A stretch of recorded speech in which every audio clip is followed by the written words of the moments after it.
Oh, excuse And me. that site is not the King Heritage Apartment Complex. So just to keep the record clear, You know, okay? and pardon my mistake. I called it home, and it was Hamlin, Hamlin Avenue.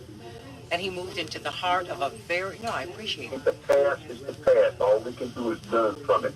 Santita, just picture us putting $1 trillion into our own central bank. Skyscraper downtown Chicago, competing with the other people down there. Wouldn't that be great? You know Wouldn't what? that be a But Maurice, well, it's part of his dream. Part of because remember, he was also anti-materialism, anti-racism, and anti-militarism. That's part of his dream. Because no, no. But I wasn't. But Maurice, that's not what I was saying.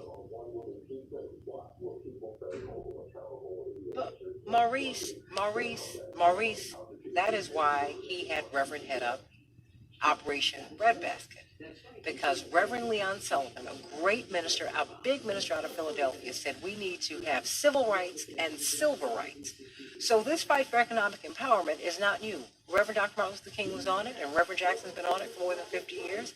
People are fighting for it. We just need some foot soldiers to help us to make this happen, and we need economic policies from our government in order to assure that we are treated fairly. Last 30 seconds belong to Robert Patillo. and one with the people, watch what people say, hold them accountable to the election in 2020. Don't come back talking about the Constitution if you were against the Constitution today. That was good. That's right. They sure did carry those Constitution books around with President Obama. Who was president? More of the Santita Jackson Jones WCPT back then.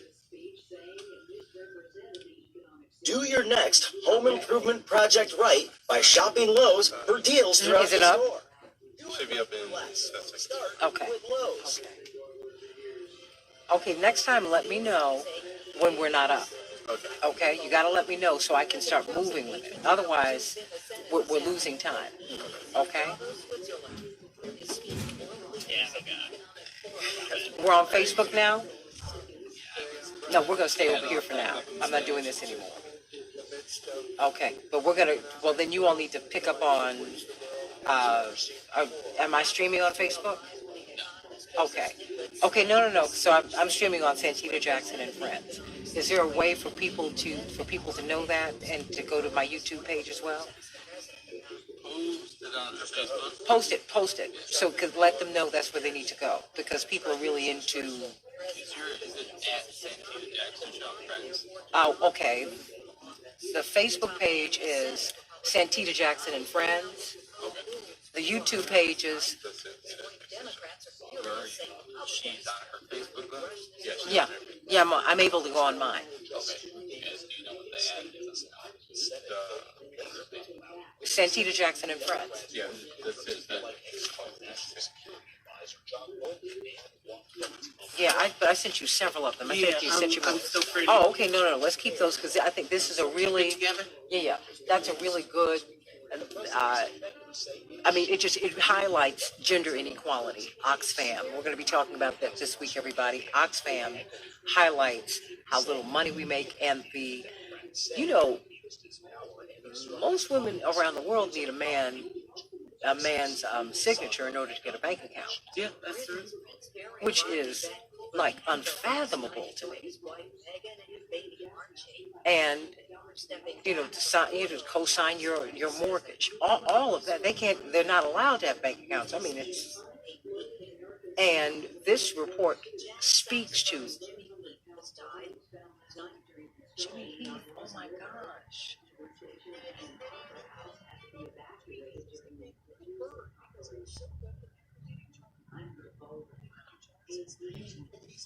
And he was Jimmy Heath. Everybody, the jazz great, made his transition. And Roberta Flack is getting a Lifetime Grammy Achievement Award this weekend. I'm so excited. So excited.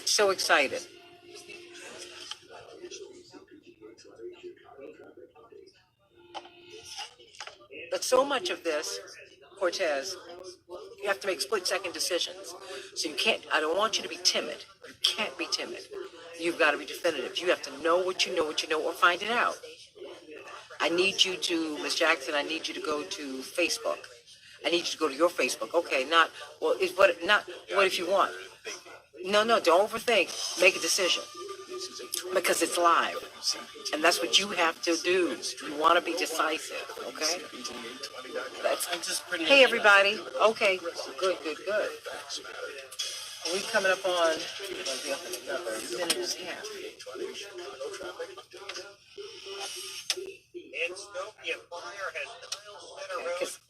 Because also I've been telling people to go to there, and we were not there.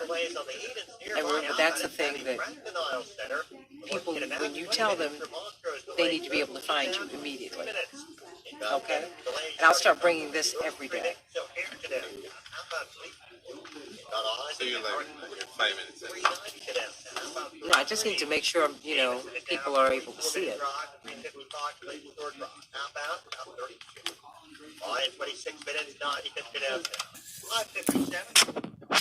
Jimmy. Northbound Lakeshore Drive is not enough. 31st, 18th. That's what Want to hear something amazing? Discover matches all the cashback you earn at the end of your first year automatically, with no limit to how much they'll match. Millions of people a year are getting their cashback matched. Discover Cashback Match. What are you waiting for? Learn more at discover.com/cashbackmatch. I'm not a big talker. I'm a big doer. Robert Patillo, he's going to hang on for a little bit, or? Oh no. I was gonna let him go. Remember, we have to pull up. CK. Yeah, but I'm gonna grab a couple of these Callers. Ask him if he can stay for a hot second, because I want to go to a couple of callers about. I want to go to this call about the impeachment, and this call. No, that was Maria. We already went to Maria. Yeah. No, we can let Robert go. Trying to find a needle in a haystack, but not with ZipRecruiter. It's powerful Hate to let him go because he's always so great. Hello, Robert. Patillo.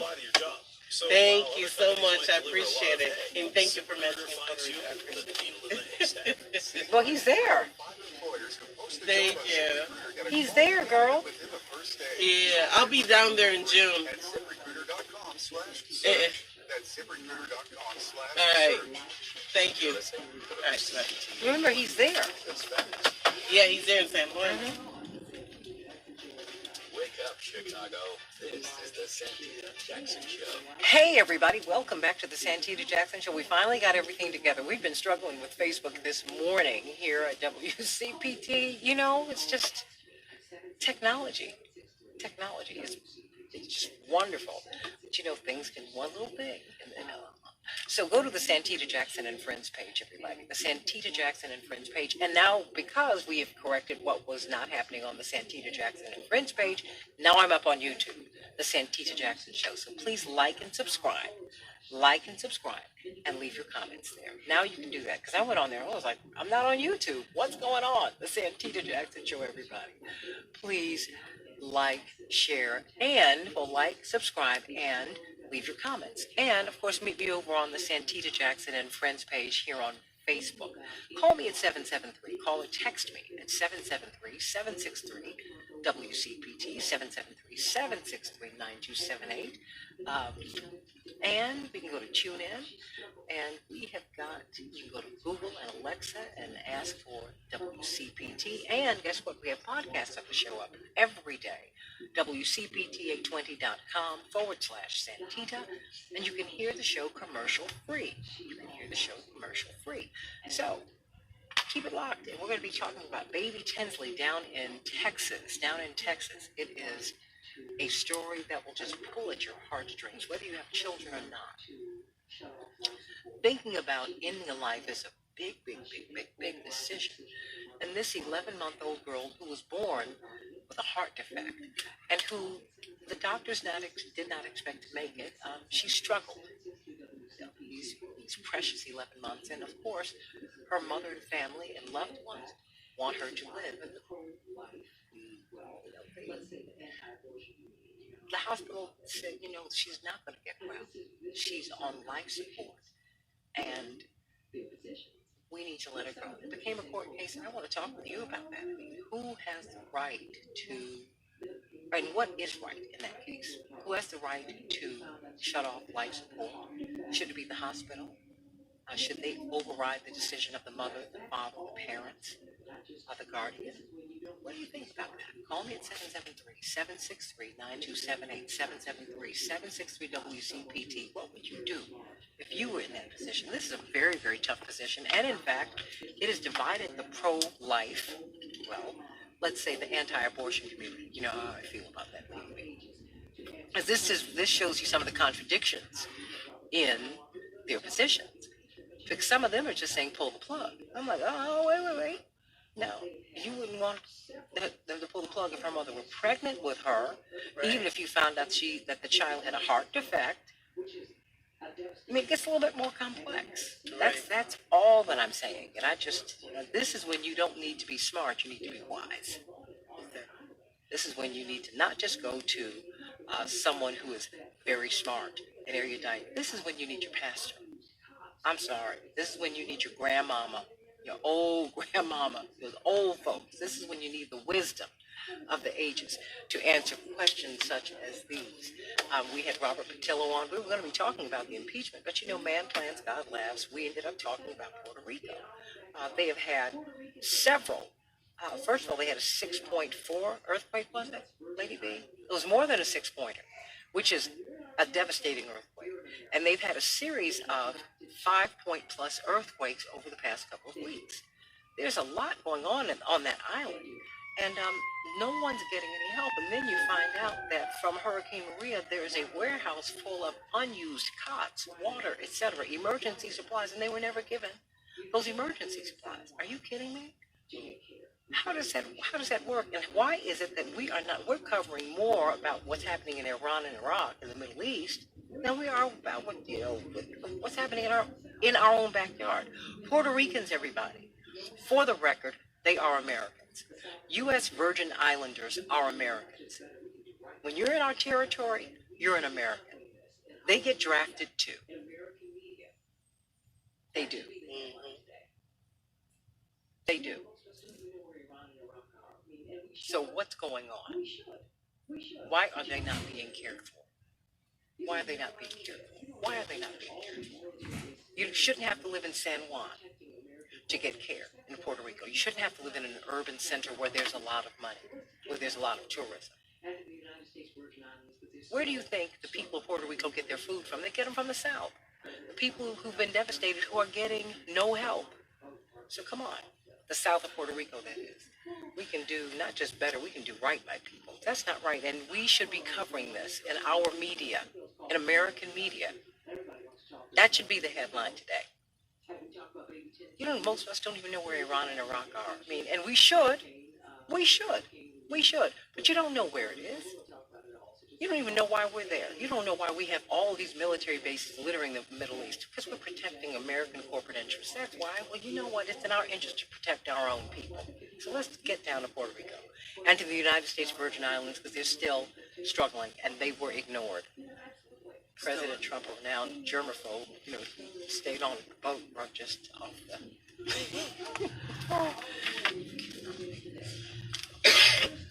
Oh, boy. Well, keep those calls coming in, everybody, because everybody wants to talk this morning. And, as we talk about baby Tinsley Lewis, we're going to be talking about impeachment, hurricane relief, what's happening in Puerto Rico. We're going to talk about it all, so just keep calling us. And go to my YouTube page, The Santita Jackson Show, and Santita Jackson and friends over here on Facebook. If you go on Facebook, I think if you go on YouTube, is that it, Cortez? It automatically you can go to Facebook too? Okay, so, absolutely. Go on and do that. Hey, Nikos, he keeps coming over here during the breaks. I think he misses us. Yes. Oh, boy, the impeachment begins today. For the third time in the history of the Republic, an American president has been impeached and will be tried. Will he be forced from office or not? He needs 67 votes. There are 67 votes, shall I say, that are needed in order for him to be impeached and removed from office. What do you think is going to happen? According to a CNN poll, 51% of Americans support the Senate convicting Trump on articles of impeachment. What do you think about that? They support that. And their poll also suggests that Americans are largely invested in the impeachment proceedings. 74% of respondents to this CNN poll saying that they are either very closely or somewhat closely watching the developments. What about you? Are you? What about these Senate factions that will decide President Trump's fate? Will they allow people to come in and testify, or will they block that? And what do you think about that? Some people, as I'm watching television and reading different news reports, people who support President Trump just don't care what they find out. They say, he's being attacked unfairly. Interesting. And a man that he called a disaster, a nightmare for conservatives, is actually going to be overseeing this trial. That is Justice John Roberts, the Chief Justice of the U.S. Supreme Court. Well, he will be presiding over. He's the presiding judge over these proceedings. What do you think about that, everybody? And, of course, President Trump went to the World Economic Forum over in Davos, over in Switzerland. And in his scripted remarks, he did not want to mention his impeachment. But, well, he always goes off script, and so he did mention the impeachment proceedings, and he called them a, quote, hoax, close quote, open quote. It's been going on for years. I look forward to being here, meeting with the biggest companies in the world for the benefit of the United States, he added in a speech, close quote, to the world's richest and most influential people. What do you think about that? That must be kind of interesting to be there in the midst of, to be with the wealthiest people in the world, some of the most influential people in the world while he's being impeached. But he's going on. And the New York Times has an interesting set of stories on Davos warming up to him. Now, they treated him as if he were a joke when he first got in. And they did not like his personality, his bombast, this big, big personality. The more high-profile people are, the more, the quieter, the more inconspicuous they want you to be. Of course, he is anything but that. But according to the New York Times, Andrew Ross Sorkin, who has been an expert in these economic matters, the Davos plutocrats are warming up to Trump. Wow. Last time President Trump arrived at the World Economic Forum's annual meeting, he writes, his trip was treated with deep skepticism, if not disdain. It was 2008, and even with his newly enacted tax cuts, his populist anti-globalist rhetoric and Twitter outbursts were more than enough to make the event's collection of plutocrats uneasy. But the times, they are changing, with the stock market at record highs, 2 trade deals announced, and the possibility that he may be in office another 4 years. There's an increasing sense that he will be accepted, if not embraced, by the plutocrats of Davos. And something else, he's getting a lot of corporate support, according to The Guardian. His greatest ally in the coming election, Lady B, is Facebook. Last October, John Harris writes in The Guardian, it became clear that whatever its collective remorse about the role it played in his election 3 years before, Mark Zuckerberg's company had quietly exempted advertising by parties and candidates from its regulations on truth and falsehood. Now, I don't know about you, but a lot of us, try to post different articles on war and peace and things like that, and you get a note from Facebook, no, we're not going to allow this to go on. But if you lie on behalf of the candidate, I guess it depends upon which candidate you lie for, they're okay with that. Well, AOC, she has declared that the Democrats are a center conservative party. It does seem to me, Lady B, that the centrists are getting a lot of play. I mean, the New York Times endorsed Elizabeth Warren and Amy Klobuchar, who I like personally, but she is a centrist. Oh, wow, everybody. So, Jimmy Heath, one of the great legends in the world of music, concentrating in jazz. Indeed, he was called Little Bird because he reminded so many people of Charlie Parker, the bird. One of the greatest musicians who ever lived. Well, at the age of 93, he has made his transition. He, of course, was considered to be in the class of Charlie Parker, Miles Davis, John Coltrane, Dizzy Gillespie, one of the greats of all time, and we thank God for him. He was a member of a celebrated jazz family. His brother, bassist Percy Heath, the drummer Tootie, Albert Heath. Wow. What a man. I urge you to get his music. And my hat goes off to a very, very dear and old friend of mine, my former employer, Miss Roberta Flack. She gets her Lifetime Grammy Award this weekend. No one is more deserving, everybody. No one is more deserving. And she is the only artist in the history of the Grammys to get Record of the Year, Pop Record of the Year, in 2 consecutive years, in 73 and 74. And she is credited with creating the Quiet Storm format. Because when she came out, she was really counterculture because she was slow, low, and accurate, and absolutely beautiful, her music. And Quiet Storm, created by Roberta Flack, well, they'll finally acknowledge her this weekend at the Grammys. A legend, a legend, a legend. All right, everybody, let's talk about this case in Texas. God, really, she is our legal eagle here on the Santita Jackson Show on WCPT 820. We're talking about Baby Tinsley Lewis. Baby Tinsley Lewis. Wow, this story will just break your heart. Born 11 months ago, everybody, she was born with a birth defect, a heart problem that's kept her on a respirator for most of her 11 months. She's been fighting for her life, all of her life. And now the hospital, it's a bit of an oversimplification, but the hospital has said, you know what, we've had her on life support, which is what she is on, and we need to remove her. She's not going to get better. What would you do if that were you? Now, Texas law actually provides for that. And so because, they go before an ethics committee and they examine the case and they say, can we save this person, this child? Yes, no. Well, in this case, they said there's nothing we can do. She's not going to get better. As a matter of fact, she has been diagnosed as being terminally ill. And so the hospital has said, okay, they went to court. They said, look, we need to remove her from life support. And her mother said, my daughter deserves a chance to live. And so some pro-lifers, if you will, anti-abortion activists, let's call them that, are saying, we're with you, and they're sponsoring her. Others are saying, you know what, have some compassion for the 11-month-old. What do you think? Let's go to the president-elect of the National Bar Association, the largest black bar association in the world, and it's the oldest, more than 65,000 black lawyers. But she is also a women's rights activist. She covers the waterfront, and we are so proud to have her be part of the Santita Jackson family. On WCPT 820, attorney C.K. Hoffler. Boy, you are a mom, a proud mom of 2 handsome boys to men. Well, let's put it that way. I can't let them be men yet. Girl, I just can't do it. I can't do it. I'm like, how am I going to say this? They're not yet. I remember when you were pregnant with him, and I'm like, where did the time go? When you hear this story, what? When I read this story, I started research about the story, it just broke my heart on so many levels. If you put aside the political issues and the debate and the courts and the decisions, the ethics for a moment, there are so many pictures because it's a highly sensationalized and human interest story, and you see pictures of this child.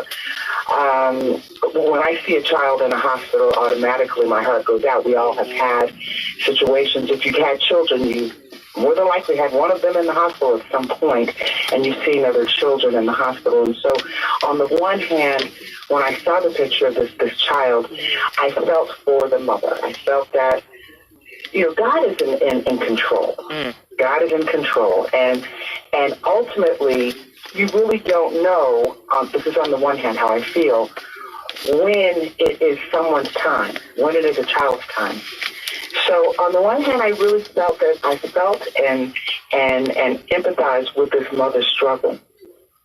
But I did read something, and this is what is pulling at me and very difficult for me to negotiate as a lawyer, but more importantly as a mother and as a human being. I did read that there was some medical testimony that this child was probably in pain with all of these tubes and things. And I don't know. I don't know what the medical testimony is. I know that there has been testimony about this, and that what she's had to undergo has been more than likely very painful, and this is what's keeping her alive. And so if this is keeping her alive and she's in pain and discomfort, I don't want to say who am I to judge, but I do feel that on some level there are some ethical issues as well that relate to whether it's humane to keep a child or anyone on life support if they are in pain. Now, I will say this. I've been through this situation with a family member who did not want to be kept on life support, who did not have a living will. But this was an adult and had said, articulated, I don't want to be kept on life support. But he had 7 children, and his children were not ready to let him go. And so for 3 weeks, he was kept on life support, and the hospital was going to take legal action to intervene because they felt it was inhumane to keep someone in that condition on life support. The circumstances were different. The difference there is that was an adult. He was 70 years old. He was able to articulate what he wanted in his life. He didn't have a living will, so it wasn't ready. But he was able to articulate the family members. But it was just that the children weren't ready to let go. And ultimately, the family came together, and those children said, okay, it's time to say goodbye to Daddy. In this case, it's different. This is a child, it's a baby. And so her mother is the only person to speak for her. So I struggle with this legally. Certainly, there are 2 states where extraordinary things happen that sometimes are inexplicable, and those states are Florida and Texas. So that this controversy is happening in Texas is of no surprise. What's very interesting is the folks that are lining behind the mother and that's what's unusual. So if I take that in the context of this young baby who is struggling, it appears, but who's being kept on life support because her mother's saying, my child has a right to live as long as she can. Suppose this were a 15-year-old young black male who were in a similar situation. I just pose this as a hypothetical. Or a child of color who was 15 or 16. What would the analysis be? Would it be the same analysis? I just pose that as a question. Would both sides feel the same way if the child were older and able to speak and had lived a life? And suppose the child had gotten into trouble, what would the analysis be in terms of the child on life support? Because certainly a mother, a family is always going to want to hold on to that child and not let that child go. I think that's a normal instinct. So I have to tell you, Santita, I'm torn with this. From a legal standpoint, certainly the laws of Texas are allowing this process to go through, and it is very unusual. But as a mother, I do understand the position of the hospital, which is on some level they probably believe it is medically not sustainable to keep a child on life support, particularly if this child is in pain for this amount of time, and the prognosis is not good, and it's been a very long time. But I have to say, I do feel for that mother who is sitting and watching her child, who is breathing, albeit with support, and who can't reconcile in her heart not fighting for her child to stay alive. And she's hoping against all hope, even though the doctors are saying there is no hope. There's nothing else that can be done. She will never get better, and this is inhumane. So I don't know if I'm helping the discussion, but I am completely torn on even in analyzing this from a legal standpoint. And I think, yes, I'm a lawyer. Yes, I've been doing it for 32 years, but I'm a mother. And I certainly do understand and walk in the shoes of a mother who sits in, and sometimes you are hopeless and you're helpless when your children are in pain. So I do understand that.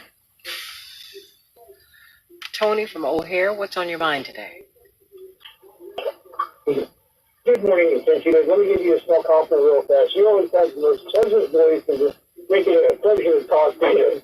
Even people that argue with you, you always come back with such a pleasantry, and it sounds like you're smiling every time you talk, which is great. I really appreciate that. Oh, you're just a sweetheart. Thank you. I'm not always smiling, am I?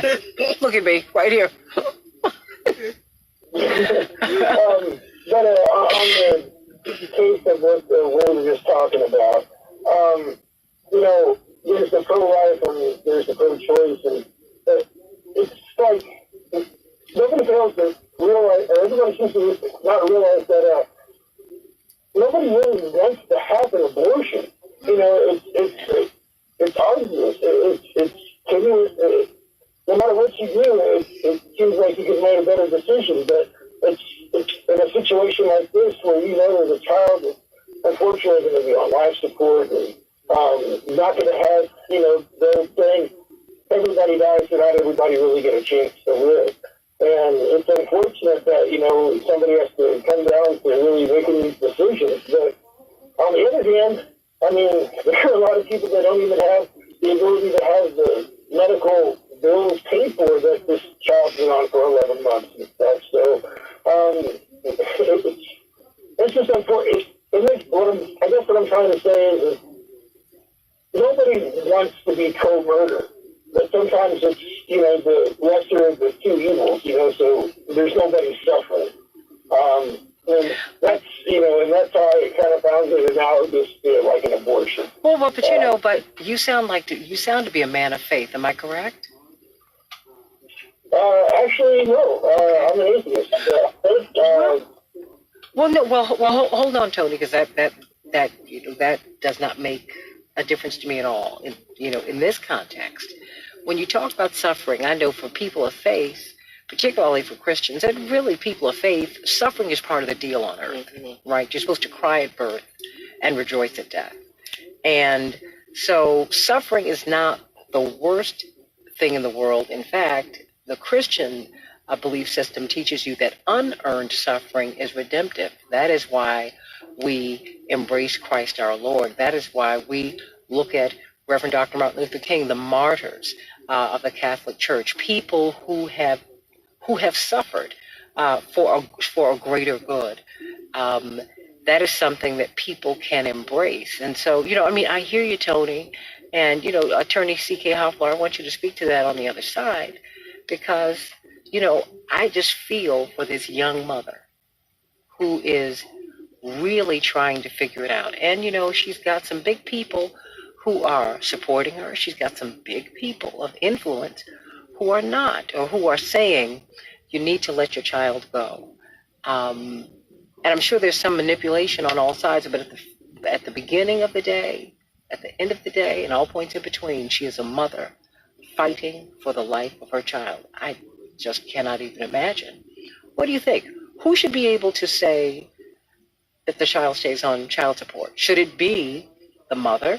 Should it be the hospital? Should it be the judge? Should it be an ethics committee from the medical community? I mean, all these people are in it. All these people are in it.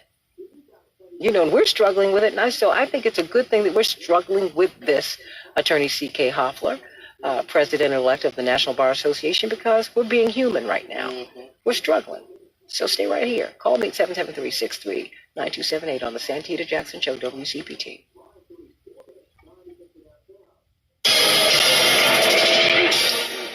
You are listening to WCPT. Nico shared your Facebook to WCPT. Okay. WCPT. Okay, great. And in case you want to tell anyone that how to get from Facebook, how to get to Facebook from YouTube, there's a link in the description box. There's a Facebook link that'll just send you straight to Facebook. It's at the bottom. Okay, if they want to go to YouTube. I mean, if they want to go to Facebook. They want to go to Facebook. Okay. Ooh-wee. This is a whole lot. Bless your heart. 45 minutes, 3:55 to the drive. Ryan, 34 minutes, 95th to downtown. The northbound tri-state delays Archer to the Vine Lawn Bridge, the Stevens to the 47. After rain gets over the Grand Avenue curve, the northbound Veterans Memorial at site, 63rd of April. That's traffic. I'm Alabama. Rick Unger. There is no question but that the U.S. economy is slow. My question is, does this president acknowledge that is the case? Because if you can acknowledge it, you begin to look for revenue. The president pretends that everything is just broken, but I think he does understand that he has a potential problem. Rick Unger, weekdays at 5 p.m. Right here on WCPT 820, Chicago's Progressive Talk. This is John. In a tea or steam, coffee, tea, or smoking, Power Swaps is the answer. In 5 minutes, you'll see 2 shades whiter teeth, and in 7 days, 6 shades. Even better, there's no messy strips or trays that you have to leave in your mouth for an hour. Just swap your teeth for 5 minutes, and you're done. To try Power Swaps, call 1-800-679-0969. Your bright white smile will have your friends talking That's 1-800-679-0969. Hello, this is Brock from Hero Power. Dirty power is suffocating Chicago. Stop paying for coal to burn and choose the easiest way to switch to clean energy today. Hero Power offers a no-hassle option for Illinois residents to pay for renewable electricity sources like wind and solar and keep paying the same rate as they did with ComEd. The same rate. It's a no-brainer. Your money goes toward renewable energy and you avoid long-term contracts, termination fees, or the need to schedule another appointment. You can do all of this in just 3 minutes and drastically reduce your carbon footprint right now. So don't just complain about climate change, do something about it. By switching to Hero Power, you take a huge step towards cutting carbon emissions and utilizing our natural wind and solar energy. It's a reliable and convenient way to switch to paying for premium electricity at no extra cost. Let's fight for a clean energy future together. Get clean energy in just a few clicks at myheropower.com. Enroll today at myheropower.com. At Fisher Investments, we 1 do minute. things differently. Okay. Another money manager Woof, don't woof, woof. understand why. Because our way works great for us. But it may not work for your clients. That's why Fisher Investments is a fiduciary, obligated to put clients first. It's the highest standard for a financial advisor. So, what do you provide? Cookie cutter portfolios? This is Susan Hudson, No cookie my sorority portfolios sister from here. Howard Fisher Investments University. tailors This is portfolios you, girl. to each Let me client's know. goals and needs. But you do Oh, sell boy. investments that earn you high commissions, Love you, girl. Love you. and make commissions when you make trades for Oh your boy, clients. this is a lot. No, Boy, oh Fisher boy. Investments This doesn't is sell any commission investment one of these products, cases you and we never. earn commissions on trades. Well, you hope that you hope you would Fisher never. Investments fees Yeah, are structured that's- so we do better when our clients do better. When it comes to helping That'd be clients the achieve hardest a comfortable decision. retirement, we're clearly different. I need Visit to- FisherInvestments.com to find out why 10 investors like seconds. you switch to us. Fisher Investments, clearly different money management. Investments and securities involve a risk of loss. Which are those for aggressive WCPT 820 where facts matter. Hey everybody, welcome back to the Santita Jackson Show, WCPT 820, the nation's largest progressive talk radio station, streaming live on WCPT 820, but we are on the Santita, well actually on the Santita Jackson and Friends page on Facebook, Santita Jackson and Friends, and really just going over to my YouTube channel, the Santita Jackson Show. If you want to link into Facebook, there is a tab on the Santita Jackson and Show page so that you can go to Facebook. But we need you to like and subscribe and leave your comments there. We want to talk with you over on YouTube. I didn't realize that YouTube has the greater reach, CK. 773-763-9278, 773-763-WCPT. So we're, continuing to grow on the Santita Jackson Show. And go to my YouTube page, the Santita Jackson Show, and like and subscribe and leave your comments there. And of course, we will be there for the after show as well as we talk about Puerto Rico, the aid that they're not getting, the aid that arrived there that they did not get, that was found in a warehouse. We talked about that today. The impeachment, that trial begins today. Wow. Third time in the history of the Republic that has happened. And we're talking about baby Tinsley Lewis, this 11-month-old, and when you see the tubes in this child, and when you know that she's on life support at 11 months of age, and you hear her mother say, my daughter deserves to live. But the hospital has said, we've done everything we can for her. We've consulted our medical ethics board. We've done everything that we can. That now we need to let her go. And she's been on a respiratory machine for more than half of her young life. So what do you think, everybody? And who should decide? It's Texas law. I mean, what is going on down in Texas and Florida? Now, I know you live in Atlanta, Attorney C.K. Hoffler. But I just want to know, you have lived in some of the most crazy states in the world. I mean, Texas, and I love you, Texas. I love you, Florida. But what's up? I don't get it. What is going on? The vote? What's up with the vote? Right to life? I mean, I'm gonna stay up here in the 0 degrees in Chicago because I don't want to get sick. I don't want to get sick in these places, and I don't want to vote there because they'll throw it out. Okay, keep on going. Oh my gosh, help me. Well, I think, I don't know what the answers in those states, but I do know this.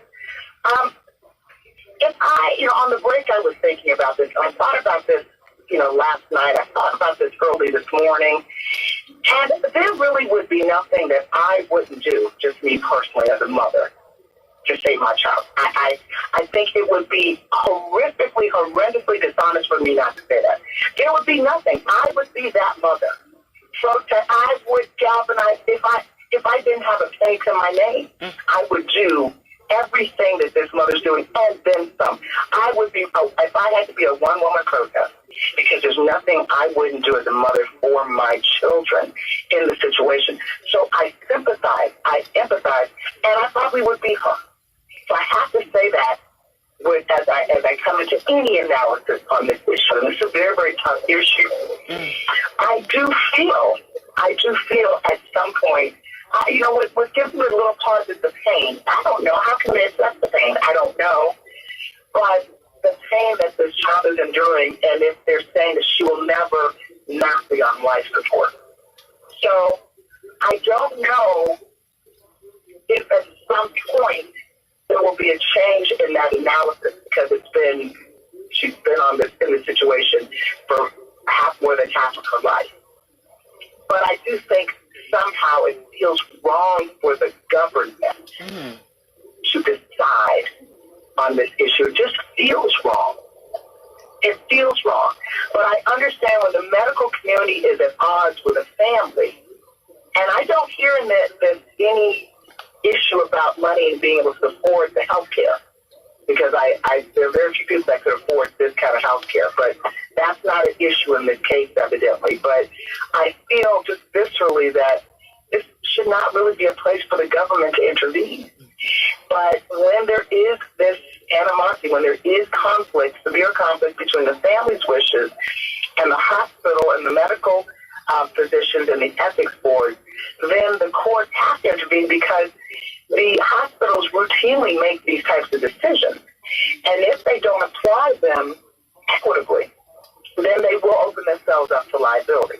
So from a legal standpoint, I do certainly understand that. But hospitals are in the business of saving people. They're in the saving people business. They're in the saving lives business. They're in the bringing families together business against all hope. So I can imagine these decisions are not easy for this hospital either. But I just feel that at the end of the day, this mother, that soul voice, no matter who supports her, probably is the one to make that final decision. When we as loved ones, when we make a decision to take someone off of life support, it's a family member who makes that decision. Only if there is no family member involved, and if it's so extraordinary to the court to intervene, and we've seen this before with adults. So I think that it's going to reach that point. I don't believe that the courts will be able to compel indefinitely the hospitals to keep her on life support. And I think it's just a temporary measure so that they can find a facility that will house her, for lack of a better term. And I hate to say that, but I think that's what it is. I think the courts are trying to help the family. This is how I interpret it. Allow her to find a hospital that will take care of her child and keep her on life support. And I think that's going to be very difficult, because think about it. Unless there are children's hospitals in this country that probably would do that. But they know there probably is criteria for every hospital, including children's hospitals. And if the medical community is uniform and ethically believes that there's nothing that can be done, even hospitals that specialize in kids that have terminal illnesses may not step up to the plate, because they may feel that there's another child that terminal illness that they might be able to help, and this may not meet the threshold. I don't know, but I think there's probably that analysis going on right now. Well, see, I'm trying to figure out the law, because apparently the hospital exhausted these resources. They checked with other hospitals. Would you be willing to take baby Tinsley? And in cases like this, and then there's this 10-day waiting period. But I am wondering how how government, I mean, how it just, I'm with you. It just doesn't feel good, right, when government has the power of life and death over you, when they can make the call about your life support. I think that should be a family decision.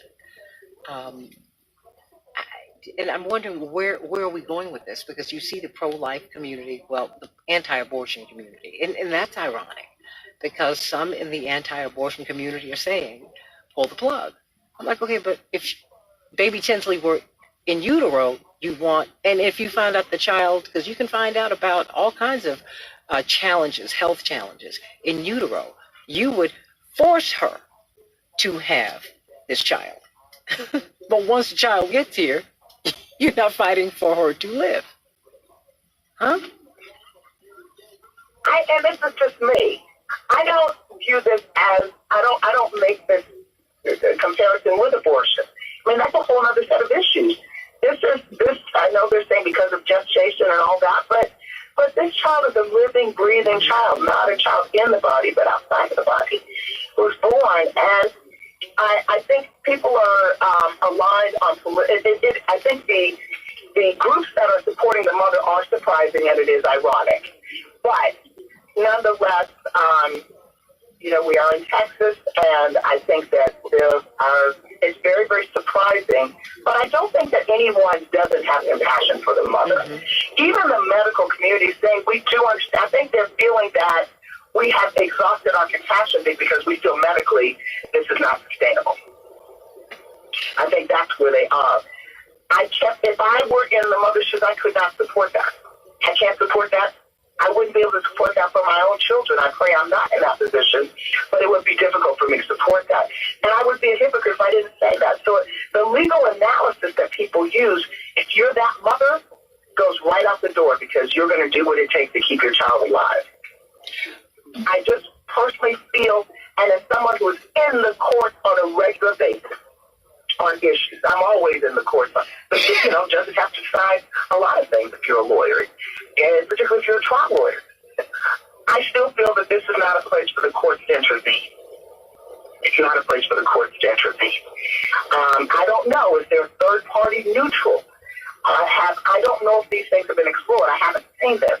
Meaning a third party neutral, sometimes when you have such divergent opinions and positions, someone who would be a mediator and arbitrator would, outside of the court system, would come and try to bring the parties together and see if a solution can be worked out. Well, the hospital is trying to find other places for her, but it appears that they have not been successful. And I'm sure their mother's trying to do that too. So if this hospital can't, who would take charge of her? Who would ensure her medical attention? Who would ensure that she remain on life support? Who would do that? There are people that remain on life support or in a coma for years and years and years. And there's a similar debate, but it doesn't rise to this level. And I think what makes it difficult is that she is a baby. And when you see the pictures, it's really, you have to be inhumane. On the one hand, I understand the legal and the ethics issues, but the pictures of this child just make you want to fight for her. You just feel like there's no way you can't fight for her. I mean, just going forward, do you think that this will prompt a change in Texas law, or at least a discussion in the American community about these life decisions? I'm not going to call them end of life decisions, but about these life decisions. I think it has to, because the medical, you've got powerful communities that are split and that are against each other in this on this issue. It's not like you have on the one side people the people, what we call the people. And the people are the ones that elect the officials.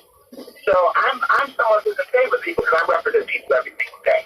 But in this dispute, it's not that you have people on one side protesting for this mother and corporate America on the other side. You've got very powerful corporate and political interests on each side. And so that tells me that this young baby, this child, is going to ignite a debate like Texas hasn't seen in a long time can forcibly a change, because there are two powerful groups, and I say groups, there are multiple entities within those groups that are fighting for one side or the other. You've got the medical community. I mean, on one side, these doctors who swear to protect and save the lives of people, of children. And then you've got the right to life and others who just believe, no, this is like abortion, just like abortion. And while I don't look at it that way, I'm not being judgmental. I'm really looking at it from the mother's standpoint, because I can't be a lawyer first in this debate. I'm really giving you, and Santita, I hope I'm not letting you down, because typically, I like to give you a really strong, robust legal analysis. But I think the mother in me trumps, because I don't think there is a sound legal analysis that can govern this, because I really fundamentally feel that this should be a family issue. Let the family decide it. Let the family have the benefit of all of the information.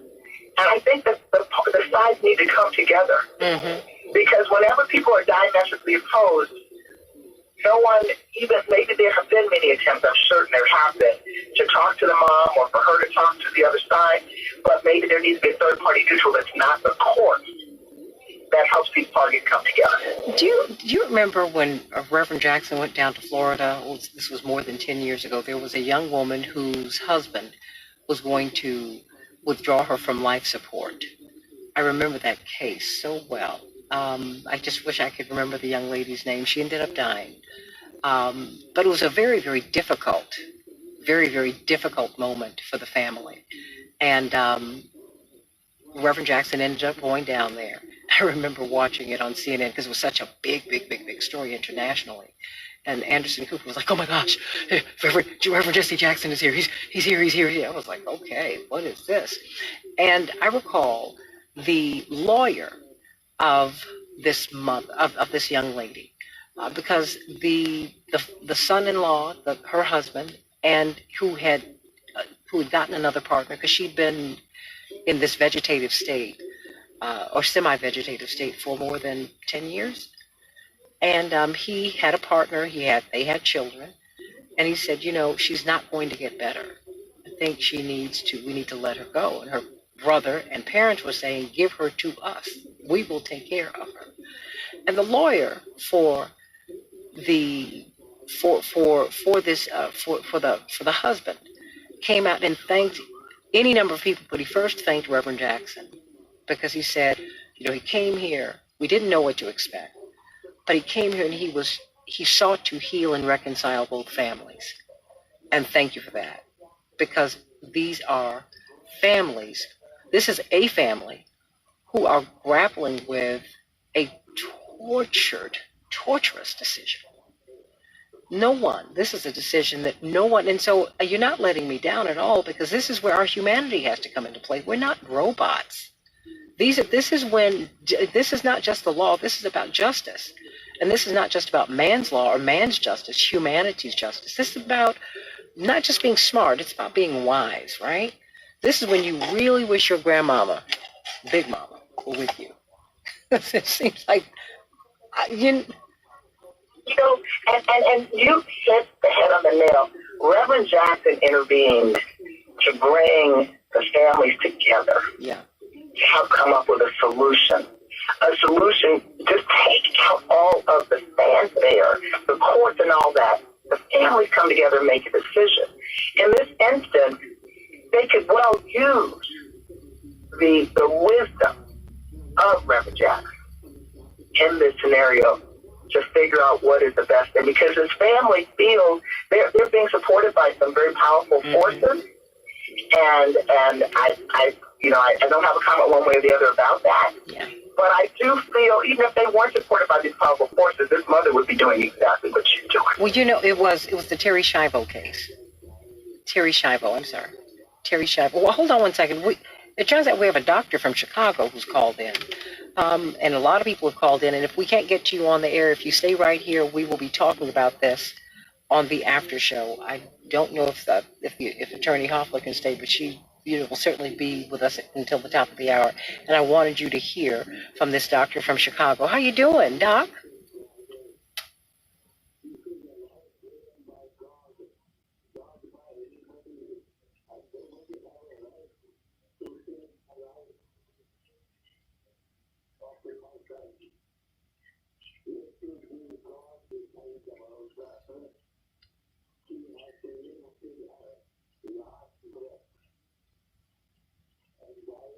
So you don't think that the government, doctor? Yeah. Okay. This is a murderous law.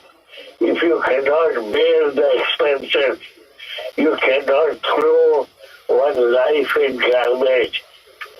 This is a life given by God, not by anybody, and nobody have a right to take the life of it.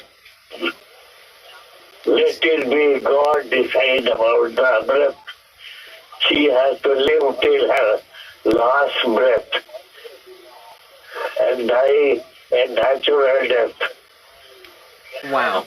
Wow. Thank you for that. So what do you think about that? I have to tell you, I am relieved to hear someone from the medical community say that, because the reports that I'm reading are, and I'm not being critical. I understand the ethical concerns that there's some in the medical community that feel that it is unethical and inhumane to keep her on life support, given the prognosis and given her medical condition, and given that this is a painful. I read in a number of reports this is likely very painful for the child. But having said all that, that mother, the family, should be the one to make the decision. I think that we run a very, very, very, very dangerous. We are running in very, very dangerous territory if we are encouraging the government, what I call the government, the court, to get too involved in these decisions. I mean, where does it stop? Where does it end? And will there be subjectivity depending upon the issue, depending upon who's sitting in that bed? And frankly, as I said earlier, hospitals are there and doctors are there to save lives. And doctors do a magnificent job. I'm not being critical. But I just think we should remove it from all of that and put it in the hands of the mother to make the decision. And so I applaud her for fighting the way that she's fighting. Hey. Even if people don't support her position medically, they support the notion that this mother should fight for her child. And she should have the right to fight for her child. It just I'm with you. When I heard the story and then I heard that the judge made the decision, I said, ooh, I mean, look, as an African American, yes. Oh, please. I've got a doctor on my other line calling in. Really?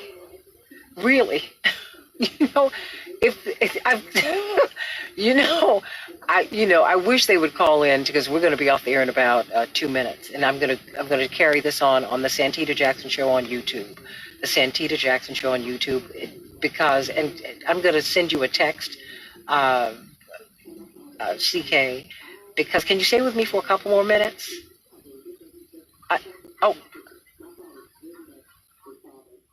Okay, call us at 7. Call in. Because in fact and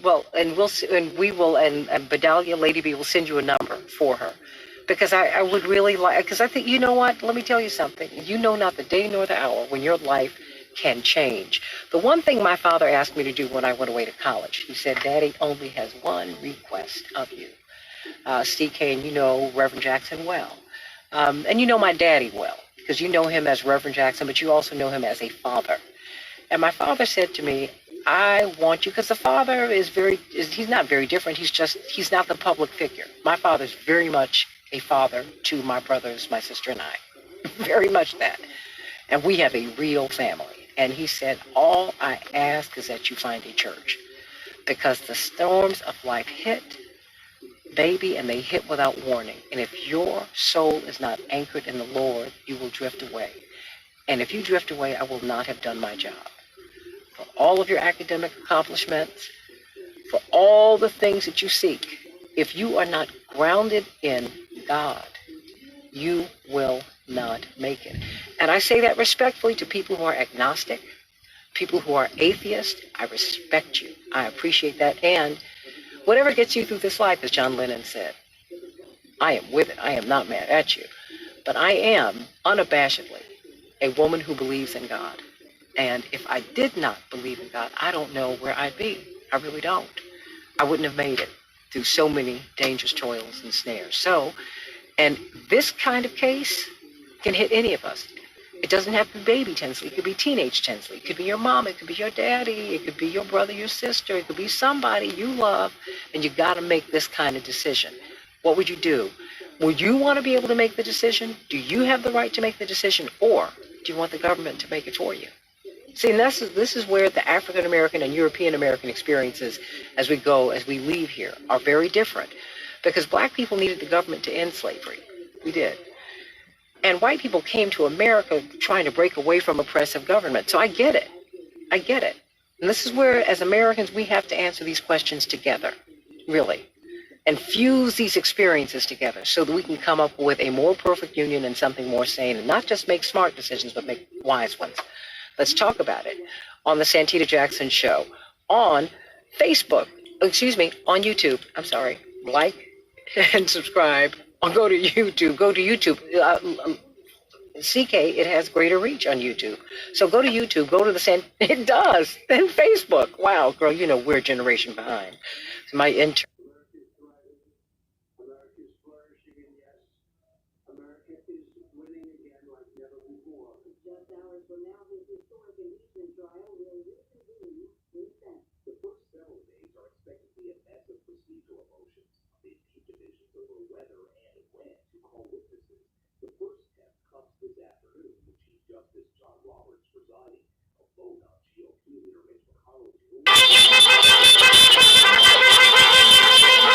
$15,000 drivers ang umaasa sa kabuhayang ito. And let's not forget, ilang milyong taga Metro Manila and Metro Cebu ang nakikinabang dito para mas mapabilis ang kanilang biyahe dahil traffic is hell. Ito si Arthur Hussein, 2 taon na siyang angkas rider. Gaya namin ang angkas biker, malaking tulong po yun. Lalo na po sa mga namamasaheros, lalo na ngayon sobrang traffic. Yung buhay namin na dati sobrang hirap, ngayon kahit pa paano nakakakain kami sa gusto namin kainan, nabibili namin yung mga gusto namin, at hindi kami ganong kahirap gaya ng dati na nung wala pang angkas. Save angkas!